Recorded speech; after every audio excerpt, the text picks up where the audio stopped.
যদি গৈছেও ৰাইজে তেখেতলোকক সঁহাৰি জনোৱা নাই। কংগ্ৰেছ দলক বা গৌৰৱ গগৈ ডাঙৰীয়াক খিলঞ্জীয়া ৰাইজে সঁহাৰি একেবাৰে জনোৱা নাই। ক'ৰবাততো মিটিং কৰিবলৈ যাব লাগিব, কাৰণ তেওঁলোকৰ সমৰ্থন আছে সংখ্যালঘু বসতি প্ৰধান অঞ্চলত, গতিকে তেওঁলোকে তাতেই যায়। কিন্তু মোৰ অনুৰোধ, তেওঁলোকে সংখ্যাগুৰু তথা খিলঞ্জীয়াসকলৰ কথা অলপ ভাবক, তেখেতলোকক মই অনুৰোধ কৰিছোঁ। এইখন অসমত যদি খিলঞ্জীয়াৰ কথা নাভাবি অকল যদি সংখ্যালঘুসকলৰ কথা তেখেতলোকে ভাবে, এইটো অসমৰ ৰাইজে নিশ্চয়কৈ ভাল পোৱা নাই বা ভাল নাপায়। গতিকে গৌৰৱ গগৈ ডাঙৰীয়াক মই অনুৰোধ কৰিছোঁ, অকল সংখ্যালঘু অঞ্চলত মিটিং কৰিব নালাগে, পাৰিলে কেতিয়াবা সংখ্যাগুৰু বা আমাৰ খিলঞ্জীয়াসকলৰ মাজলৈ আহক, মিটিং কৰিবলৈকে চেষ্টা কৰক।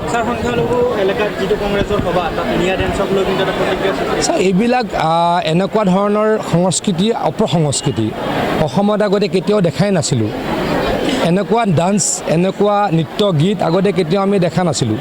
ক'ৰ পৰা তেওঁলোকে এডপ্ট কৰিছে সেইটো গম পাবলৈ দিগদাৰ, আৰু তাকে কোনে সমৰ্থন কৰিছে? কংগ্ৰেছ দলে।